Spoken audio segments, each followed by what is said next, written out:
Well, the spooky season is now behind us. I hope each and every single one of you had a terrific Halloween. I sure did, and it's because I got to watch some awesome new movies these last couple of months. In October alone, we got to witness the Chucky TV series, as well as a major studio release called Evil Dies Tonight.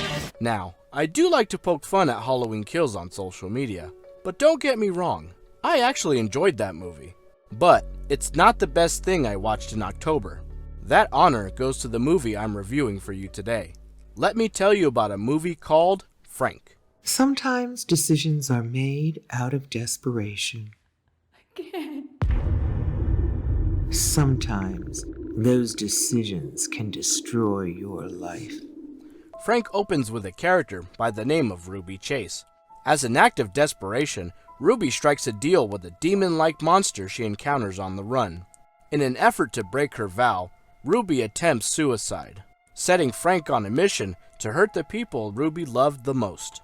Frank is an independent horror movie, written and directed by Krsy Fox.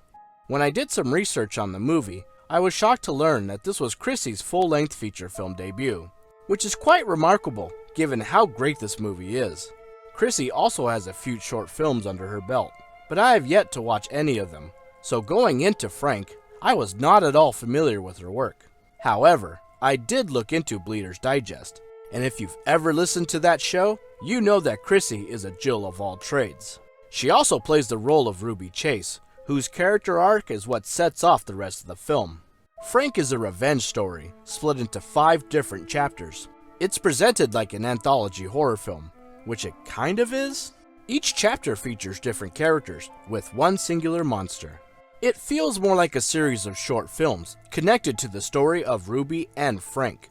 And sometimes they can unleash something so dark and so evil that everyone you know and love becomes a target. I see. The first thing that stood out to me was how great this movie looks. Frank looks and feels like a top mainstream release. The film is split into 5 different chapters, each with a different feel and style of camera work. My favorite chapter in the movie takes place in one room, one singular location, and it's well paced and scary. No joke, this segment scared the crap out of me. Once this chapter was over, I was completely hooked. Frank is well edited, well scored, and features an incredible cast of actors. Each chapter offers something different, and every character has their own unique journey. I get that self-harm is a sensitive subject for some people, but thankfully, Frank touches on suicide in a way that's not offensive or heavy on emotion. It's a key element to the plot that has an effect on every single person in the film. To balance out the horror, the film offers comfort in the form of humor. The comedic dialogue works very well, and it makes the viewing experience much more fun.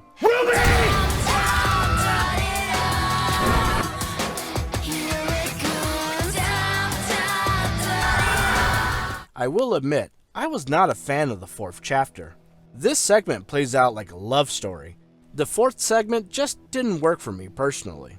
I did enjoy the performance by Azure Parsons. When she appeared on screen, I paused the movie because I had to look her up online. And I get why. She played the role of Gloriana on the TV show Salem. If you've never watched it, do check out Salem. That was a really good show. My favorite character in the movie Frank is Mistress Eden. Although I am pretty fond of Peter, that character cracked me up so much. Mistress Eden is played by the always terrific Bonnie Aarons. If that name does not sound familiar to you, then you really haven't been paying attention. Bonnie is absolutely phenomenal in this movie, giving one of the best performances I've seen in a long time. And then there's the real star of the film, the monster referred to as Frank. I was genuinely surprised as to how quickly we were able to see this monster, and boy does Frank look scary, and practical.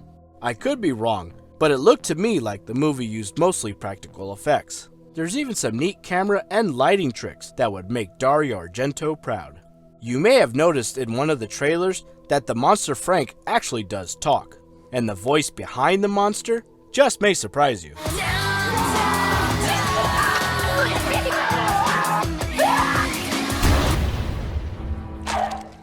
The fifth and final segment in the movie is fantastic.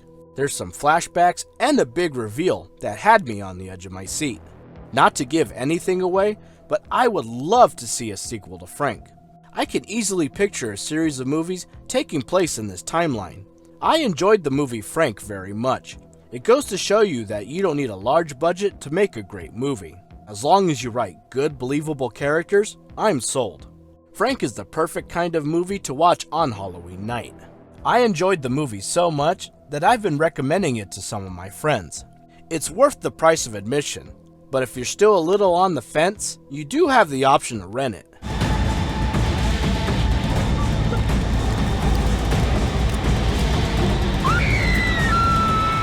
At the end of the day, Frank is a fun low-budget monster movie. I had a great time with it, and I think you will too. It'll make you laugh and give you nightmares. I give the movie Frank 8 out of 10 vengeful monsters. Normally at the end of my video reviews, I like to give shoutouts to other horror content creators out there. Instead, I want to recommend a show that I mentioned earlier, and that show is Bleeder's Digest. It's on the Bloody Disgusting network, and you can find it on most audio platforms, like Spotify and iTunes. Bleeder's Digest features original scary stories, delivered as a fully immersive experience straight to your eardrums. The show is curated and written by Spider-One and Krsy Fox, along with Trevor and Lauren Chand of the Boo Crew.